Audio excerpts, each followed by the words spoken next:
ಶ್ರೀಕೃಷ್ಣ ಮಠದಲ್ಲಿ ಇಂದು ಮತ್ತು ನಾಳೆ ನಡೆಯುವ ಅದಮಾರು ಮಠಾಧೀಶ ಶ್ರೀ ಈಶಪ್ರಿಯ ತೀರ್ಥ ಸ್ವಾಮೀಜಿಯ ಪರ್ಯಾಯ ಮಹೋತ್ಸವಕ್ಕೆ ಕ್ಷಣಗಣನೆ ಆರಂಭವಾಗಿದ್ದು ನಾಡಿನ ವಿವಿಧ ಕಡೆಗಳಿಂದ ಲಕ್ಷಕ್ಕೂ ಅಧಿಕ ಭಕ್ತರು ಆಗಮಿಸುವ ನಿರೀಕ್ಷೆ ಇದೆ. ಈ ಹಿನ್ನೆಲೆಯಲ್ಲಿ ಉಡುಪಿ ನಗರದಾದ್ಯಂತ ಬಿಗಿ ಪೊಲೀಸ್ ಬಂದೋಬಸ್ತ್ಗೆ ಜಿಲ್ಲಾಡಳಿತ ಮುಂದಾಗಿದೆ. ರಾಜ್ಯ ಹಾಗೂ ಕೇಂದ್ರ ಮಂತ್ರಿಗಳು ಭಾಗವಹಿಸುವ ಹಿನ್ನೆಲೆಯಲ್ಲಿ ಜಿಲ್ಲೆಯ ಸೂಕ್ಷ್ಮತೆಯನ್ನ ಪರಿಗಣಿಸಿ ಮುಂಜಾಗ್ರತಾ ಕ್ರಮವಾಗಿ ಬಂದೋಬಸ್ತ್ ಕರ್ತವ್ಯಕ್ಕೆ ಒಬ್ಬರು ಎಸ್ಪಿ, ಒಬ್ಬರು ಹೆಚ್ಚುವರಿ ಎಸ್ಪಿ, 8 ಡಿವೈಎಸ್ಪಿ, 23 ಪೊಲೀಸ್ ನಿರೀಕ್ಷಕರು, 65 ಎಸ್ಐಗಳು, 193 ಎಎಸ್ಐಗಳು, 289 ಹೆಡ್ ಕಾನ್ಸ್ಟೇಬಲ್ಗಳು ಹಾಗೂ 530 ಪೊಲೀಸ್ ಕಾನ್ಸ್ಟೇಬಲ್ಗಳನ್ನು ನೇಮಿಸಲಾಗಿದೆ. ಹೀಗೆ ಒಟ್ಟು 1110 ಅಧಿಕಾರಿ ಸಿಬ್ಬಂದಿಯವರನ್ನ ಹಾಗೂ 300 ಗೃಹ ರಕ್ಷಕ ಸಿಬ್ಬಂದಿಯವರನ್ನ ಕರ್ತವ್ಯಕ್ಕೆ ನಿಯುಕ್ತಿಗೊಳಿಸಲಾಗಿದೆ. ಅಲ್ಲದೆ 4 ಕೆಎಸ್ಆರ್ಪಿ, 10 ಡಿಎಆರ್, 5 ವಿಧ್ವಂಸಕ ಕೃತ್ಯ ಪತ್ತೆ ತಂಡವನ್ನ ನಿಯೋಜಿಸಲಾಗಿದೆ. ಶ್ರೀಕೃಷ್ಣ ಮಠದ ಸುತ್ತಮುತ್ತ ಕಣ್ಗಾವಲಿಗೆ ಸಿಸಿ ಕ್ಯಾಮೆರಾಗಳನ್ನು ಅಳವಡಿಸಲಾಗಿದೆ. ಸಾರ್ವಜನಿಕರ ಮಾಹಿತಿಗಾಗಿ ಕೃಷ್ಣ ಮಠದ ವಠಾರ ಮತ್ತು ಸರ್ವಿಸ್ ಬಸ್ ನಿಲ್ದಾಣದ ಬಳಿ ಹೊರಟ ಆನೆಗಳನ್ನು ತೆರೆಯಲಾಗಿದೆ.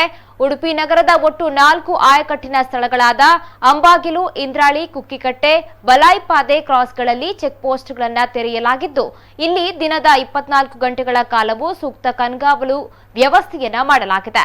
ಅದೇ ರೀತಿ ಪರ್ಯಾಯ ಮಹೋತ್ಸವದಲ್ಲಿ ಡ್ರೋನ್ಗಳ ಹಾರಾಟವನ್ನು ನಿಷೇಧಿಸಲಾಗಿದೆ.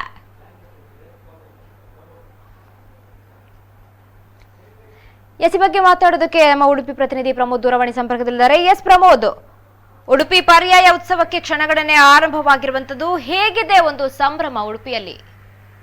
ಪವಿತ್ರ, ಖಂಡಿತವಾಗಿ 2 ವರ್ಷಕ್ಕೊಮ್ಮೆ ಏನು ಉಡುಪಿಯಲ್ಲಿ ಹಬ್ಬ ಅಂತ ಹೇಳಿ ಕರೆಯುವಂತ ಪ್ರಸಿದ್ಧಿ ಪಡೆದಂತ ಪರ್ಯಾಯಕ್ಕೆ ಈಗ ಸಿದ್ಧತೆ ನಡೆದಿದೆ ಅಂತ ಹೇಳ್ಬಹುದು.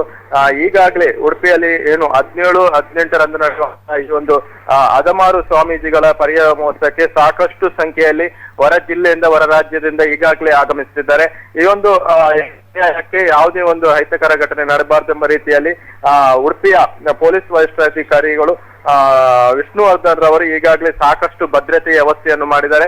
ಹೀಗೆ ಮುಖ್ಯವಾಗಿ ನಾವು ಈಗ ಗಮನಿಸಬೇಕಂತ ಹೇಳಿದ್ರೆ ಇಂದು ಸಂಜೆಯಿಂದಲೇ ಉಡುಪಿ ಕಡೆಗೆ ಸಾಕಷ್ಟು ಜನರು ಬರ್ತಾರೆ. ರಾತ್ರಿ ಇಡೀ ಇಲ್ಲಿ ಒಂದು ಹಬ್ಬದ ವಾತಾವರಣ, ಯಾಕಂತ ಹೇಳಿದ್ರೆ ಸಾಕಷ್ಟು ಜನರು ಬರ್ತಾರೆ.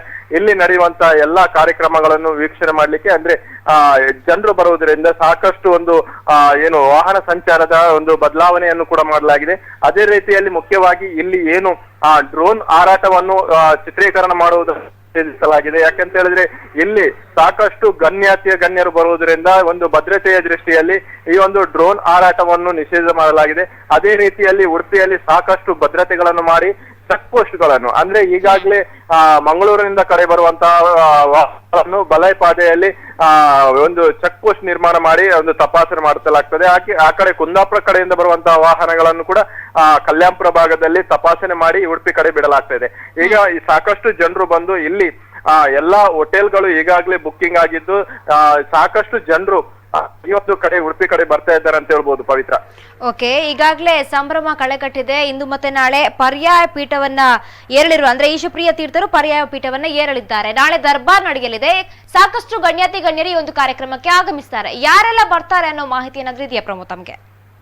ಖಂಡಿತ, ಈಗಾಗಲೇ ಸಾಕಷ್ಟು ಗಣ್ಯರು, ಈಗಾಗಲೇ ಕೇಂದ್ರದ ಸಚಿವರು ಇರ್ಬೋದು, ರಾಜ್ಯದ ಮುಖ್ಯಮಂತ್ರಿ ಸೇರಿದಂತೆ ರಾಜ್ಯದ ಅನೇಕ ಸಚಿವರು ಈ ಒಂದು ಕಾರ್ಯಕ್ರಮದಲ್ಲಿ ಭಾಗವಹಿಸಲಿಕ್ಕಿದ್ದಾರೆ. ಈಗಾಗಲೇ ಪ್ರತಿ ಏನು ಪರ್ಯಾಯದಲ್ಲಿ ದರ್ಬಾರ್ ರಾತ್ರಿ ಏನು ಅಲ್ಲಿ ಮೆರವಣಿಗೆ ನಡೆದ ನಂತರ ಈ ಒಂದು ದರ್ಬಾರ್ ಆಗ್ತಿತ್ತು. ಆದ್ರೆ ಈ ಬಾರಿ ಸಾಕಷ್ಟು ಒಂದು ಬದಲಾವಣೆ ಮಾಡಿದಿರೋದನ್ನ ಮಧ್ಯಾಹ್ನ ಒಂದು 3 ಗಂಟೆಗೆ ಈ ಒಂದು ದರ್ಬಾರ್ ನಡೀತದೆ. ಈ ಒಂದು ದರ್ಬಾರ್ ಅಲ್ಲಿ ಸಾಕಷ್ಟು ಅಷ್ಟಮಠಗಳ ಎಲ್ಲಾ ಸ್ವಾಮೀಜಿಗಳು ಭಾಗವಹಿಸ್ತಾರೆ. ಅದೇ ರೀತಿಯಲ್ಲಿ ಇಲ್ಲಿ ಮುಖ್ಯವಾಗಿ ನಾವು ಗಮನಿಸಬೇಕಂತ ಹೇಳಿದ್ರೆ ಈ ಒಂದು ದರ್ಬಾರ್ನಲ್ಲಿ ಸಾಕಷ್ಟು ಜನರು ಭಾಗವಹಿಸುವುದರಿಂದ ಇಲ್ಲಿ ಉಡುಪಿಯ ಈ ಒಂದು ಏನು ರಾಜಾಂಗಣ ಮತ್ತು ಉಡುಪಿ ಕೃಷ್ಣ ಮಠದ ಸುತ್ತಮುತ್ತಲೂ ಸಾಕಷ್ಟು ಪೊಲೀಸ್ ಬಂದೋಬಸ್ತನ್ನು ಮಾಡಲಾಗಿದೆ. ಈಗಾಗಲೇ ಆಗಮಿಸುವಂತಹ ಎಲ್ಲಾ ವಾಹನಗಳಿಗೆ ಮತ್ತು ಜನರಿಗೆ ಈಗಾಗಲೇ ಪಾಸ್ ವಿತರಣೆಯನ್ನು ಮಾಡಲಾಗಿದೆ. ಈ ಒಂದು ಪಾಸ್ ಇದ್ದವರಿಗೆ ಮಾತ್ರ ಈ ಒಂದು ದರ್ಬಾರ್ನಲ್ಲಿ ಭಾಗವಹಿಸುವಂತಹ ಅವಕಾಶ ಇದೆ ಪವಿತ್ರ. ಆದ್ರೆ ಮುಖ್ಯವಾಗಿ ನಾವಿಲ್ಲಿ ಏನು ಗಮನಿಸಬೇಕಂತ ಹೇಳಿದ್ರೆ ರಾತ್ರಿ ಇಡೀ ಏನು ಸಂಭ್ರಮಾಚರಣೆಯಲ್ಲಿ ಇರುವಂತಹ ಭಕ್ತರಿಗೆ ಇದೊಂದು ದರ್ಬಾರ್ನ ಒಂದು ಏನು ಸಮಯ ಬದಲಾವಣೆ ಆಗಿದೆ. ಅದು ಈಗ ಹೆಚ್ಚಿನ ಜನರಿಗೆ ಒಂದು ಒಳ್ಳೆ ರೀತಿಯಲ್ಲಿ ಒಂದು ದರ್ಬಾರಲ್ಲಿ ಭಾಗವಹಿಸುವಂತ ಒಂದು ಆಗ್ತದೆ ಎಂಬ ಒಂದು ಮಾಹಿತಿ ಕೂಡ ಸಿಗ್ತಾ ಇದೆ. ಇಲ್ಲಿ ಮುಖ್ಯವಾಗಿ ಏನು ನಡೆಯುವಂತಹ ದರ್ಬಾರಲ್ಲಿ ಸಾಕಷ್ಟು ಜನರು ಭಾಗವಹಿಸುವಂತ ನಿರೀಕ್ಷೆ ಇದೆ ಅಂತ ಹೇಳ್ಬೋದು ಪವಿತ್ರ. ಓಕೆ, ಧನ್ಯವಾದಗಳು ಪ್ರಮೋದ್ ನಿಮ್ಮೆಲ್ಲ ಮಾಹಿತಿಗಾಗಿ.